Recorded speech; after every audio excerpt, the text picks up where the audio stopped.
Can you just say, hi, I'm Kimi Raikkonen, and you're listening to Beyond the Grid?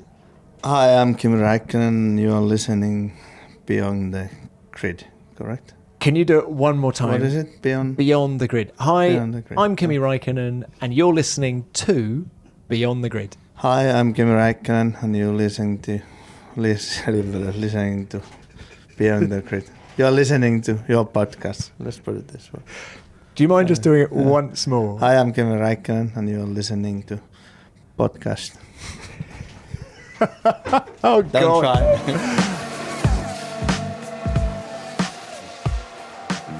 Hello everyone, Tom Clarkson here, wishing you a very warm welcome to Season 2 of Beyond the Grid, presented by Bose Quiet Comfort 35.2 wireless headphones. Yes, that's right, we're back again for another year of your favourite F1 podcast, and what a superstar guest we have for week 1. You asked for him and we got him, the one and only Kimi Raikkonen. If you hadn't already guessed from the intro, the Iceman is extremely funny. Much more amusing than his public persona would have you believe. He doesn't give a monkeys about the media, and after 18 years in the sport, he's still very much his own man. I first interviewed Kimi back in 2001, on the eve of his Grand Prix debut with Sauber. He was a shy 21-year-old back then with just 23 car races under his belt. And he's now driven in 291 Grand Prix, winning 21 of them and claiming the 2007 world title with Ferrari. Now 39 and the most experienced driver on the grid, this season sees Kimi back with the team where it all began, albeit with the Swiss squad now renamed Alfa Romeo Racing. But if you think he's on the grid just to make up the numbers, think again. We caught up in the Alfa motorhome during pre-season testing in Barcelona, where he seemed as relaxed as I've ever seen him at any point in his F1 career. Flanked by Sami Visa, his longtime friend and manager, and Hellraiser, Kimi spoke at length, yes, at length, about his life, his loves, his family, and his future. I love speaking to him, and I hope you enjoy listening. Now, Kimi, it's great to have you on Beyond the Grid. We're sat here, Barcelona testing, in the Sauber Alfa Romeo Racing motorhome, where it all began for you back in 2001. Are you getting in the this? motorhome? Not the motorhome. Yeah. That's changed. Are you getting this strange sense of deja vu? No, not really. Obviously, there's some people that was in 2001 when I started, and some people that I worked with in other teams before. The factory is still in the same place. It's bigger than it was when I was there some years ago. But yeah, you still feel the same, especially when you're in Hinwil at the factory. So, it's just got a bit bigger, and everything has changed. But yeah, good feeling. How have you changed in the intervening 18 years? I don't feel that I have changed so much. Obviously, I got older. I have much more experience than I had in 2001. Obviously, was I did only 20 odd races in cars before, and it was completely different when I came to F1. So I was kind of given the car and just go do your job, and it was all new. And obviously now it's a lot different story when I come to the new team. To me, obviously I've been in Sauber and now it's Alfa Romeo Racing, so it's much easier to, let's say, the transition from coming to the new place. Obviously things are different than in other teams that I've been, but that's normal, and it's been let's say a smooth transition. When you look back at 2001, do you just think how ridiculously unprepared you were, or do you actually look back and go, no, I was, when you finished 6th in your first race, for goodness sake? Yeah, but I don't know. I mean, I didn't know anything else at that point, so that's what you get. I think at least we were free to do more testing. So we had, I don't know how many days we did testing, but obviously that was different than, okay, we have now testing 8 days, 4 days each. So I'm sure we did more on that time.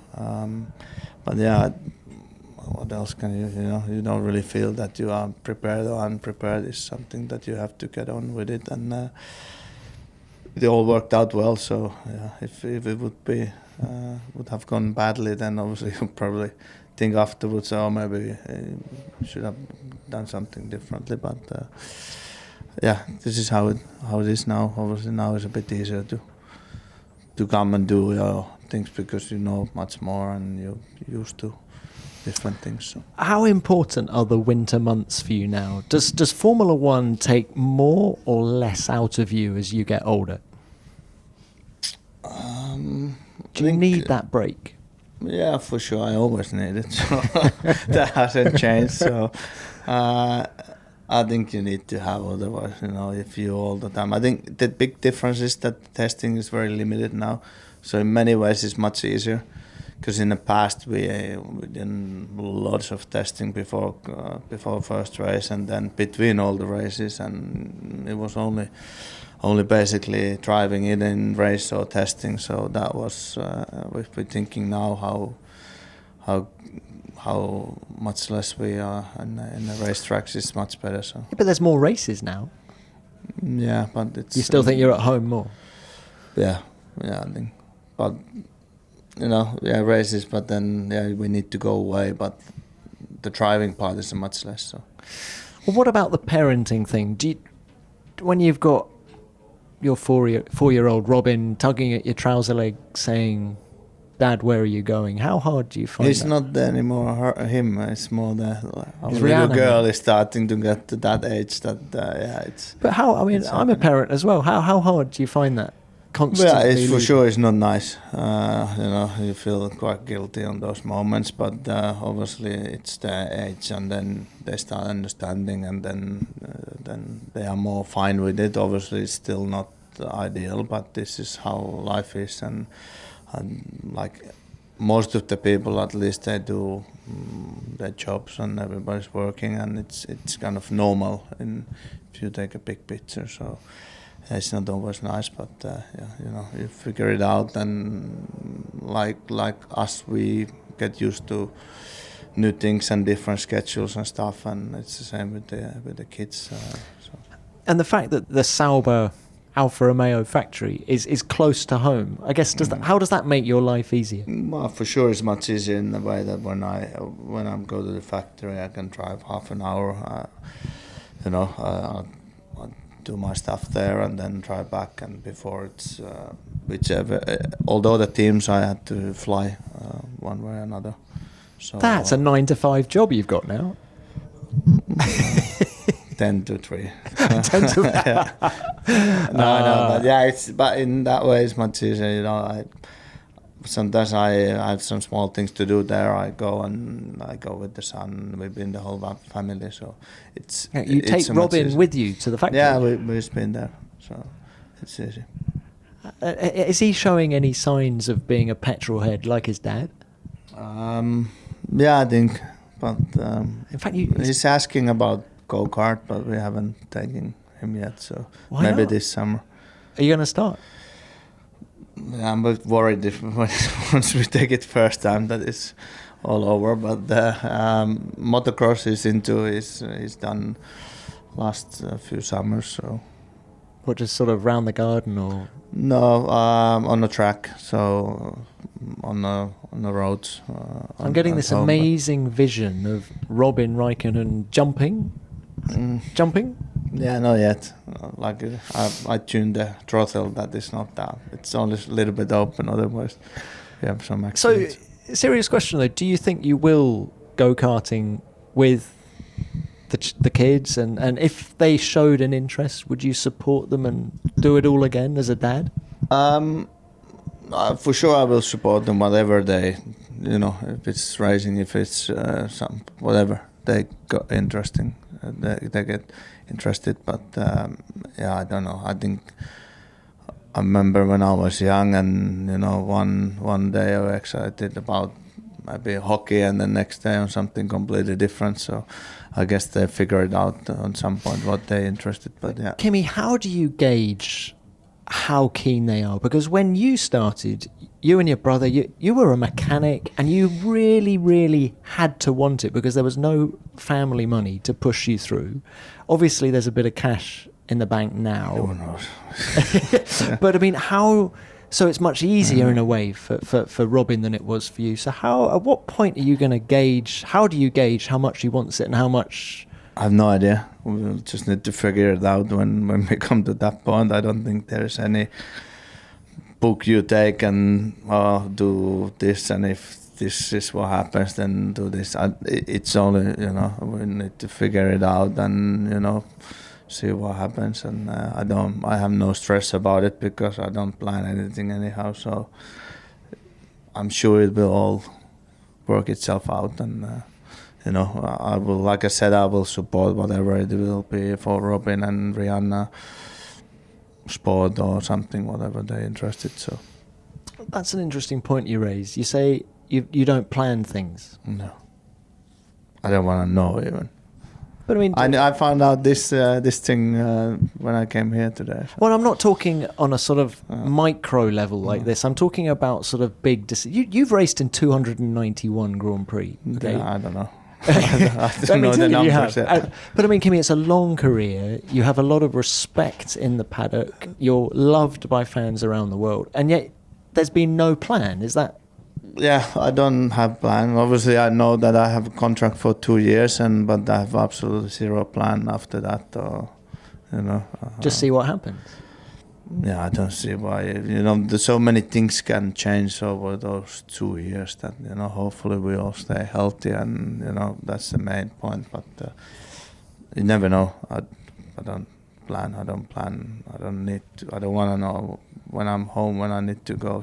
My wife often tells me what time I'm flying or something, and it's much easier for me.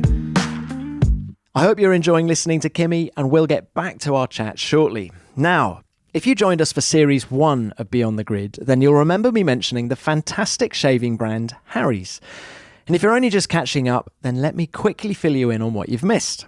Harry's have a special offer for Beyond the Grid listeners. A trial set can be yours for £3.95.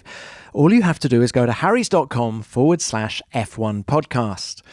You're missing a trick if you don't take advantage of this offer at such a great price. I was introduced to Harry's when they sent me one of these trial sets, and I've got to say, they really are very impressive. It's all incredibly easy to arrange online, and the set arrives straight to your door in a neat little package with everything you need to get going. When you open it up, it feels like Christmas. You find a weighted ergonomic handle ensuring maximum comfort and grip while you shave. Mine came in orange and silver. And 5 precision-engineered blades with a lubricating strip and a trimmer blade. Wait, there's more. Harry's also throw in a foaming shave gel which feels really good on your skin and a handy little travel blade cover to protect your kit. All of that for $3.95. High-quality blades for half the price of other brands out there. It's not bad, is it? So get started shaving with Harry's today by claiming your trial set for £3.95. Support our podcast and get a trial set delivered to you. And that includes a razor handle, 5-blade cartridge, foaming shave gel, and travel blade cover by going to harrys.com/F1 podcast right now. That's harrys.com/F1 podcast. Now let's get back to Kimi. Kimi, Minttu, mother of your children, your wife. Who wears the trousers at home? You or her? Who's the boss? I guess we are both bosses. I wasn't literally asking who wears trousers. Yeah, it's. I don't think that we deal with everything together, and I think that's the only right way. There cannot be one that dictates, otherwise it will never work for long. Did you know immediately when you met her? I've read your book recently, and you talk about when you met in the summer of 2013 or got together in the summer of 2013. Was it one of those wow moments where you just knew immediately, or was it a bit of a slow burn? Hard to say. Obviously, we seem to enjoy our companies together, and but yeah, there was a lot of happening on that time. So obviously, we saw each other, and then I guess in some way it had to be like feeling that it's fun. Otherwise, we would never seen each other again. So, but it's afterwards it's quite easy to say, it was the love in the first sight. But I think it worked out well for both of us. So we're happy And do you think she will help prolong your Formula One career, because the sort of stability at home, you leaving the kids knowing they're going to be okay? And yeah, I think for me, for sure, it's easier to go when they're there with the mom, and obviously she's away sometimes. But it's much. I don't need to worry that everything is at home. So in that way, it's much. When you don't need to worry on that when you're away, it's easy, and obviously, everything is smooth sailing. So that's for sure. How did I say it? When it's a happy wife, happy life? So story, I think it's one way. It's a true story. I think it is. Yeah. Can we talk a little bit about racing now? When in your career have you been happiest? When I'm at home. No.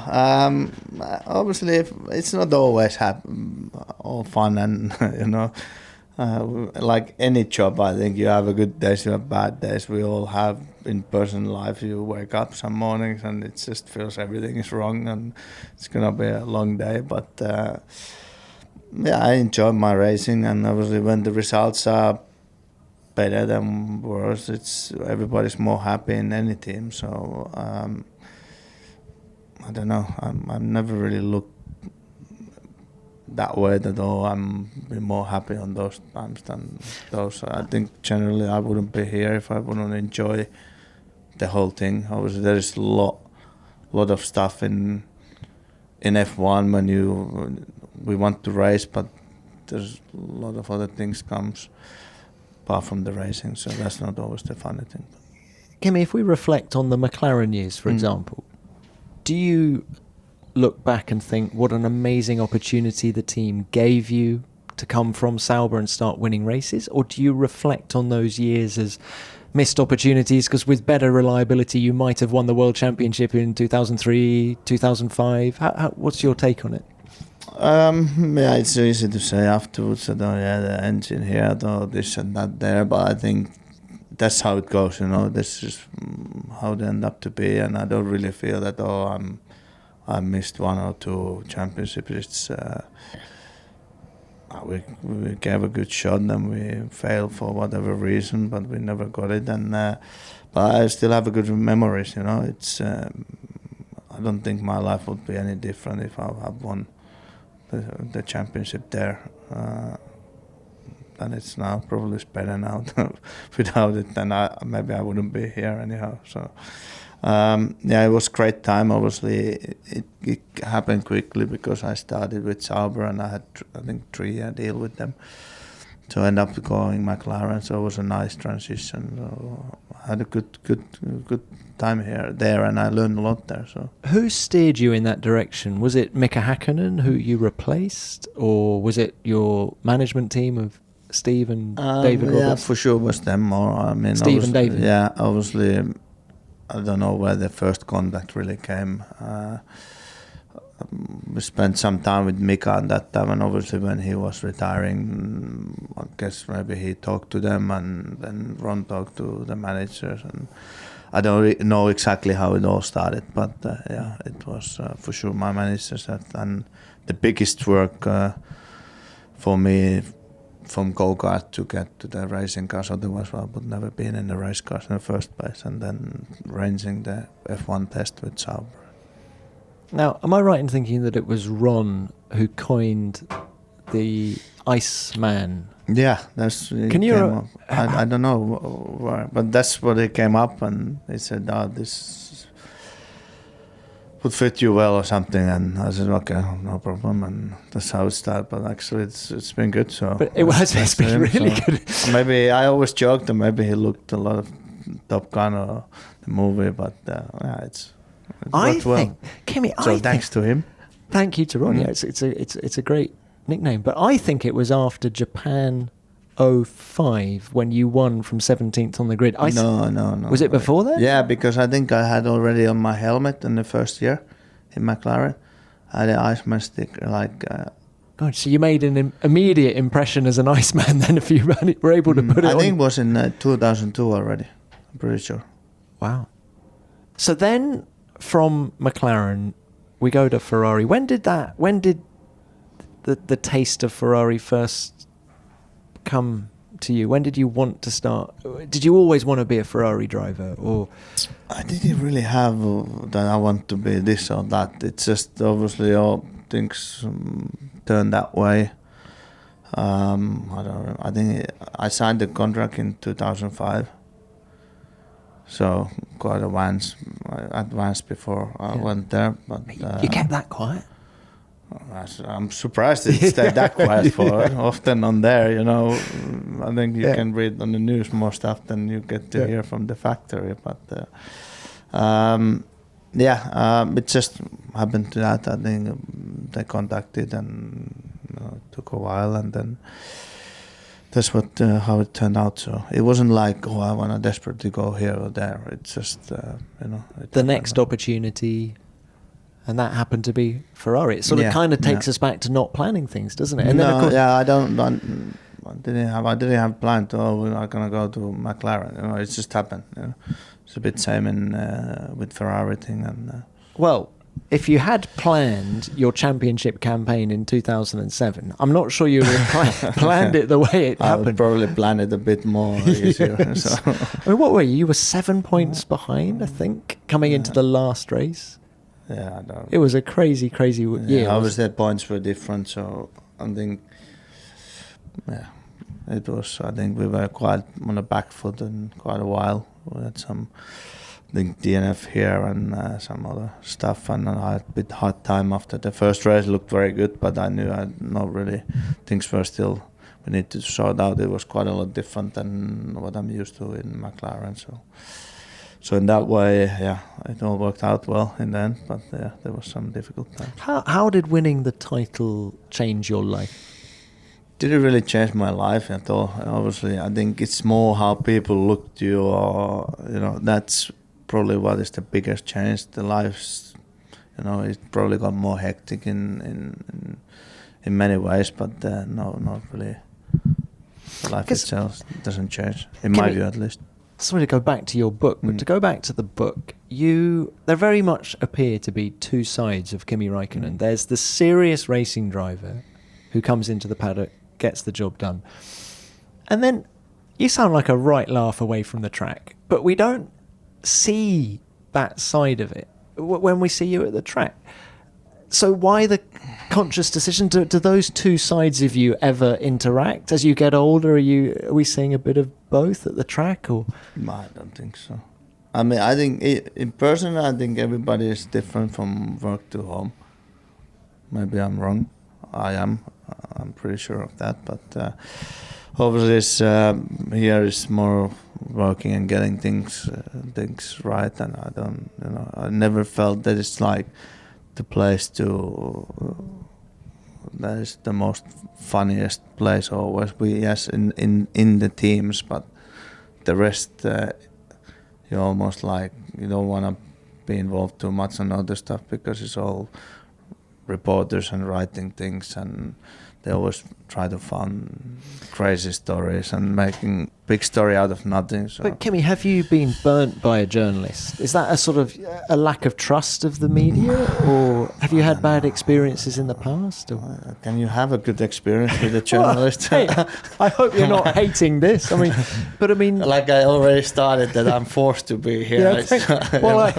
For someone who's forced to be here, I hope it's not too bad. But I mean, is it a bad experience that's triggered that, or is it just the Kimi Raikkonen? But it's not why I'm here, It's the reason why I'm here is racing, and yes, like I said earlier, there's a lot of other things involved on that. Unfortunately, it's not just the racing, but that's always been part of F1 and always going to be.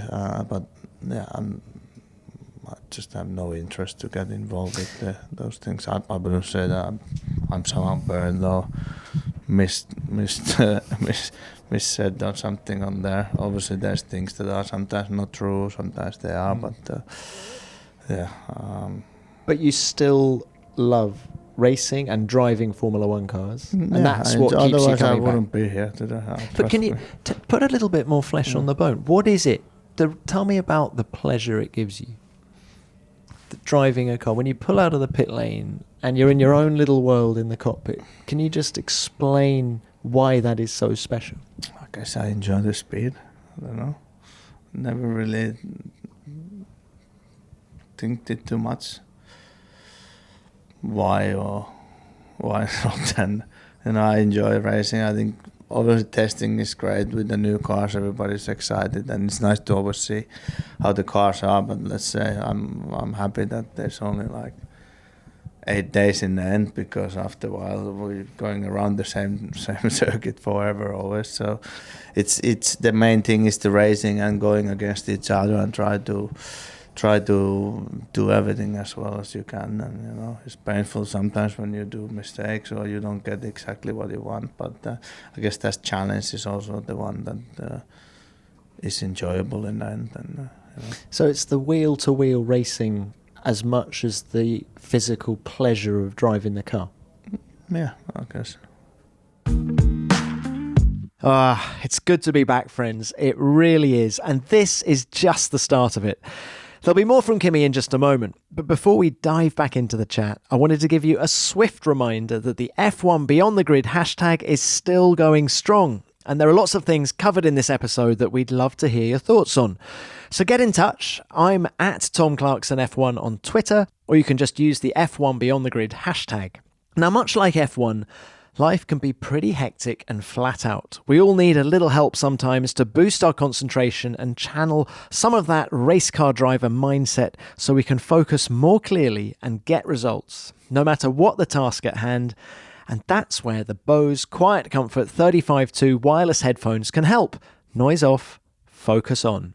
Go to Bose.com to find out more about the QC35.2s, where you'll find more information about the benefits of their up to 20 hours battery life, and how at the click of a button you can change the amount of noise cancellation to fit your environment and disappear into your own world. If you're an Amazon Alexa or Google Assistant user, then you'll be pleased to know that the QC35.2s have been refined to give you direct access to both, again, all accessible by just the click of a button. Right, I know you're keen to hear more from Kimi, so let's get back to it.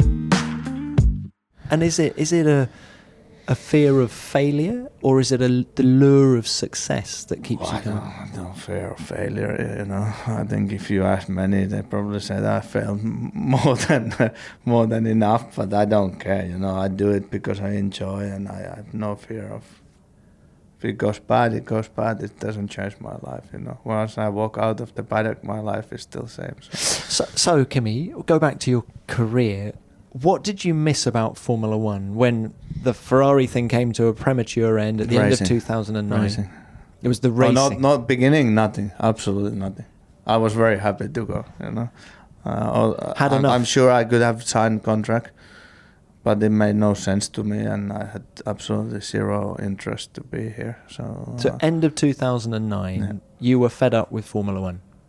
Is that I was what happy you're to saying? go. Yeah, I was very happy to go with all the politics and nonsense and everything. And obviously, I had a contract, and they paid me out of it. But I could have signed another contract on different teams, but I had no interest. So. I was very happy to go. Were there some offers on the table for 2010? But you wanted to go? Yeah, and it made no sense because obviously there's a certain amount of they had to pay, and I'm not that stupid that I'm gonna sign a contract for less. And it's a bit complicated thing, but nevertheless, I was happy to go. I was enough, and I'm very happy that it came to end, because otherwise I wouldn't be here today. And can you just talk to us about those 2 years? So you go rallying. Yeah. Full of Robert Kubica. Obviously, I did rally already in 2009 out of interest. So during the year. But Kubica said that he went rallying because He loved it, but also he said he felt it made him a better driver. Mm. Can you relate to that? I believe, because when I was doing in 2009 the rallies, and obviously there's the teams are always a lot against things that you shouldn't do, or the say dangerous stuff, but I don't feel that it's any more dangerous than in here.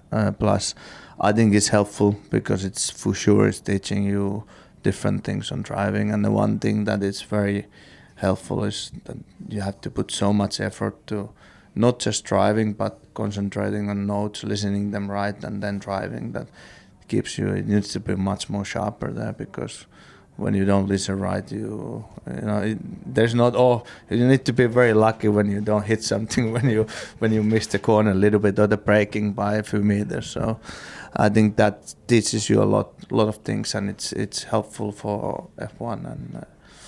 And then we saw you do a bit of NASCAR while you were away as well. NASCAR truck racing, was that? Yeah, and nationwide. And how did you get on the ovals? The plan was to do a cup. I did the one test on a road circuit, but then unfortunately the people that I dealt the money was somehow a bit slow to come, so I said forget it, and I came. But was it that experience on that road course that suddenly relit the fire? Not road course, an oval.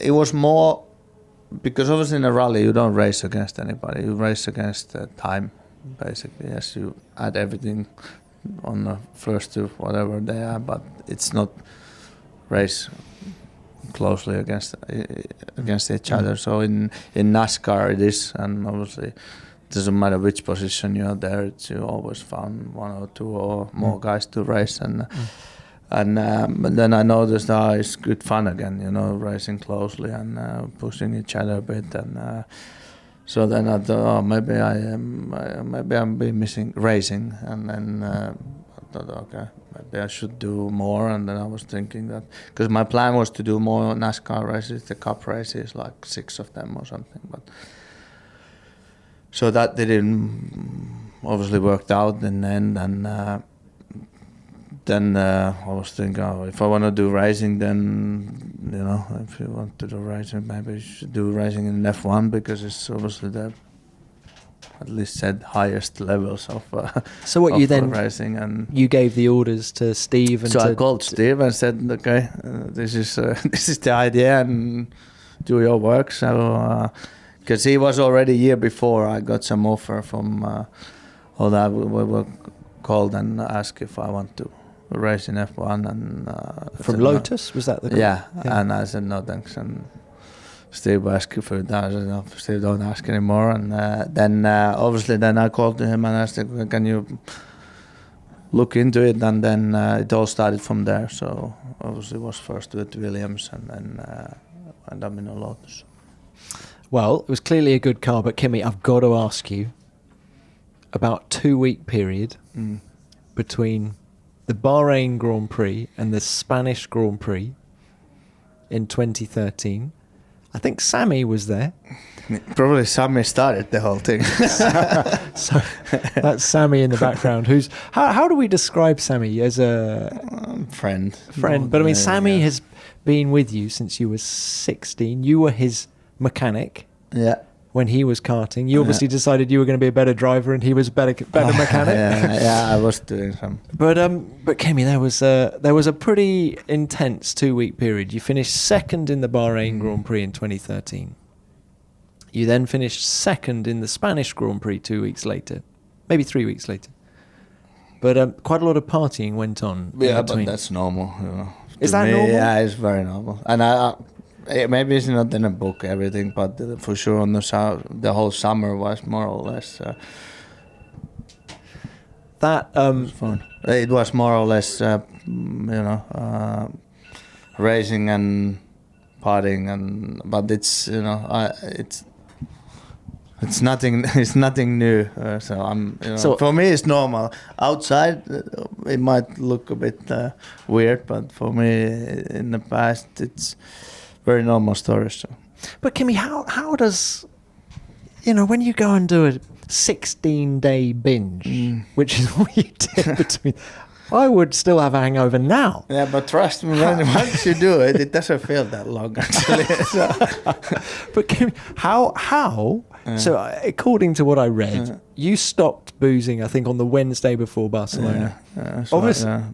Thursday morning, maybe. No. It was Tuesday, Wednesday. Slow down. Only how do you food do to that? get back in the shape.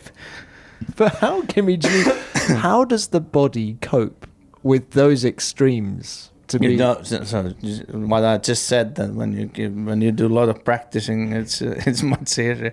Trust me, if I would do it now, it wouldn't be the same anymore. So, I don't know.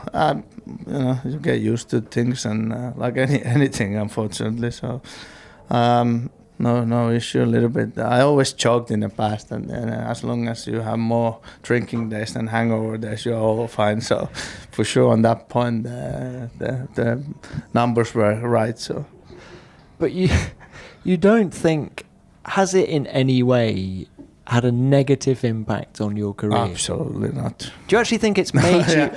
Do you think it's made you a better driver somehow? I always think, and obviously it's been a joke often, but actually I think it's more true than joke, that I often been driving better, doing all whatever I want between the races, than if I'm just not having fun and drinks and stuff. So I honestly think there's like 2013, it started with the win, and there's definitely not just sitting at home before. So, there's too many proven theories on this story that it might work better when you have a bit more fun. I have to say, you want to... Maybe you're more... I always thought that you're more relaxed, and you need to put more effort and concentration in it because you're a bit like unsure. So... and then the end result comes better because you put, it might be. It's a theory. Yeah.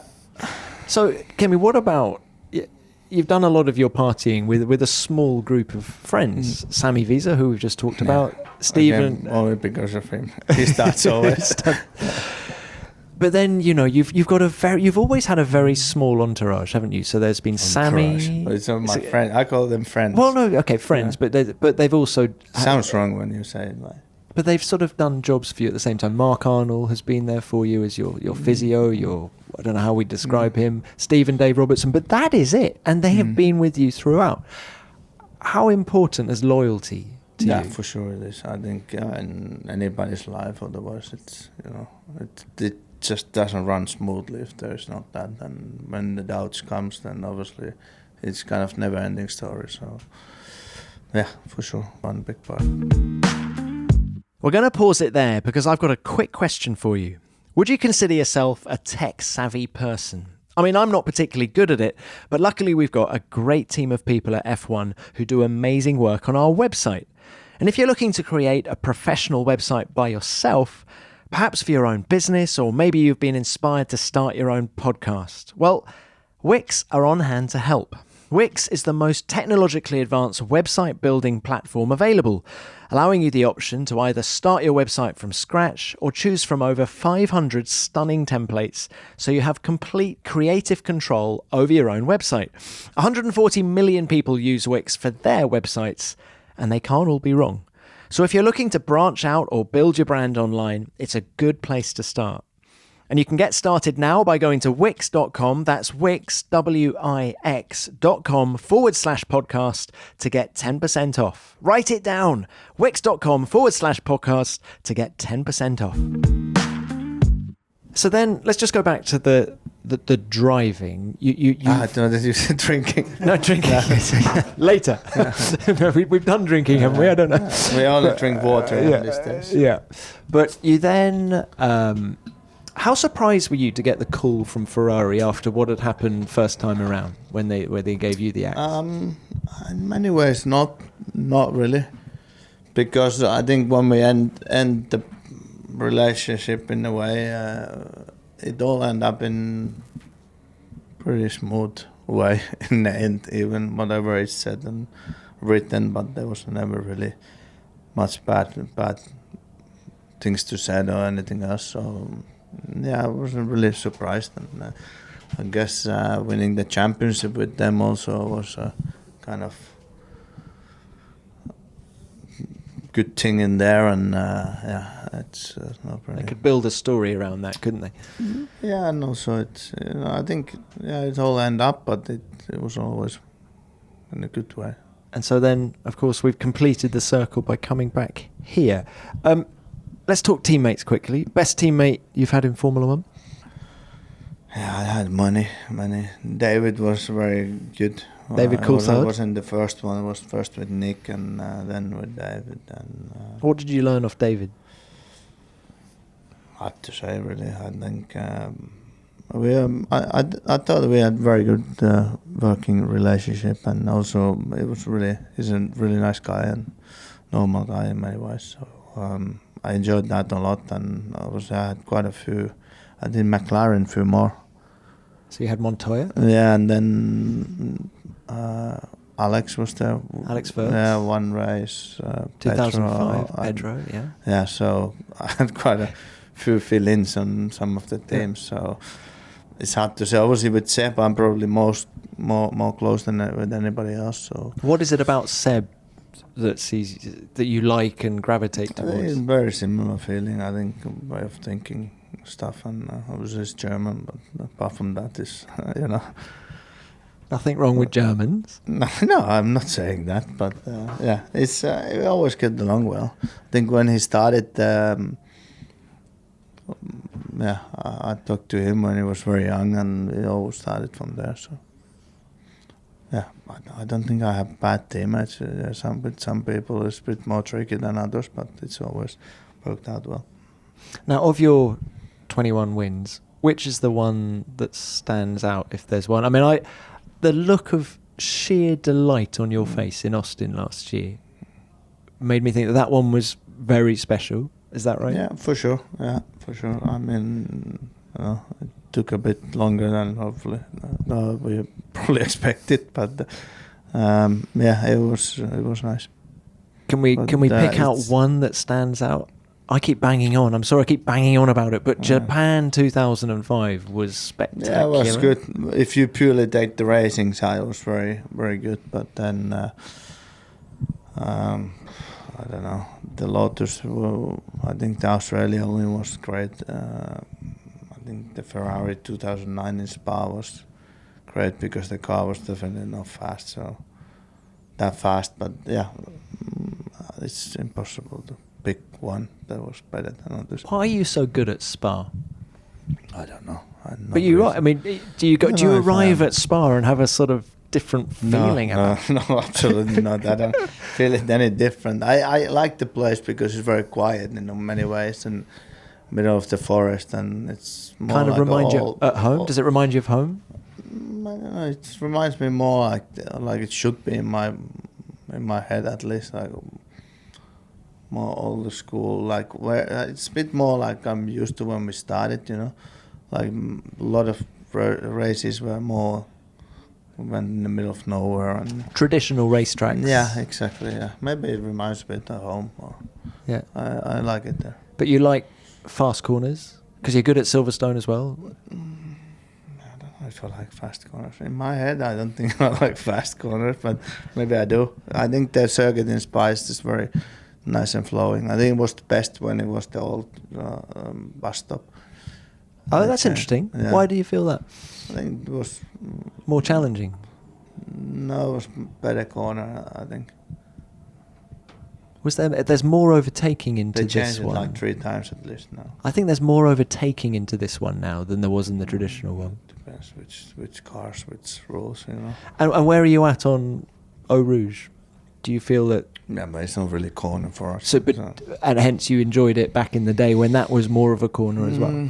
Yeah, I think but it's not really been a corner when I've been in Sauber because the car couldn't really take it flat. So then it's quite a interesting corner. Or in the wet when you try to push. Obviously now you have more tarmac, and if you get a bit sideways, you can get away with it. But I think most of the cars been so good that it's been quite easy. Sometimes in the race you get a bit. Kimi, one more topic I would love to discuss with you, and that there's a line in the book where you say even bad memories can be good ones. What do you mean by that? I think they can be. I think over time they often turn out to be okay, and they are probably teaching you a lot of things. So. What, out of bad you try and learn and turn it into? You can learn from bad things. That's for sure. Maybe at moment it's for sure not the great things, but if you look after years, I'm sure you found some good out of it. I suppose, is that what we call experience? That is the experience that is Kimi Raikkonen and that you're now bringing to this team, Alfa Romeo. Need to ask them. All those bad experiences. Isn't it funny actually, just Kimi, how... I don't think I have so many bad experiences. I just thought in it was racing itself. I thought it was an interesting line in the book. I can't remember, tell me if I'm wrong, but maybe it was in the context of your father's death in 2010. I think, horrible experience to lose a parent, but maybe, I don't know, is there a positive you can put on that somehow in terms of I memory? think in the big picture it's never a positive thing. Obviously it will happen at some point. We're all gonna go away, and somebody's gonna miss us, more or less. So, but obviously it doesn't feel probably the same anymore than it was that time. But because you found a bit better things out of it than those moments. Because when you lose a parent, which I have as well, I found that I no longer fear death in the way that I did before. Have you? Is that something you can relate to? I don't think. I never really. I don't remember that I was really free of that. I think hopefully it happens that fast that you have no time to think about it. But no, I don't. I think it just probably changes more how you deal with people, and how in the movies they always say that you should never, end in a bad way, and then if something happens, but for sure you learn something. And do the dangers here play on your mind? No, I wouldn't be here if they would. I don't think you could do your job 100% if you would be worried that something happens. And that hasn't changed since you've become a dad? No, I haven't. There's a lot of stories that it will change you completely. Why don't they say sort of 0.3 per child or something? Somebody must have said it years ago, and then it only came a story. But no, I haven't noticed. Maybe it is for somebody. Everybody's different. Well, Kimi, it's fantastic to talk to you. There's a bunch of fans out there who want to know, can you be on the podium with this team this year? I have no idea.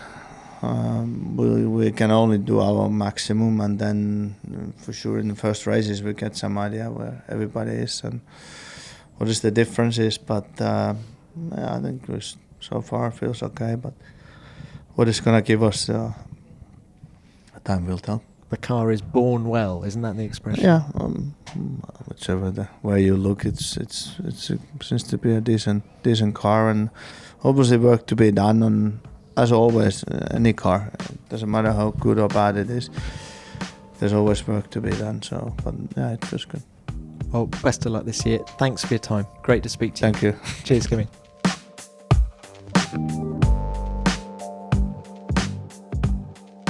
There you have it. The garrulous Kimi Raikkonen. Not words I thought I'd utter in conjunction with the Iceman. What a career he's had, and how exciting to think there might be another Raikkonen in the form of son Robin who could one day join the racing ranks. Can you imagine Kimi as a karting dad? It was great to chat, Kimi. Thanks for your time, and thanks too to Alfa Romeo for being such gracious hosts. All the best for the season ahead.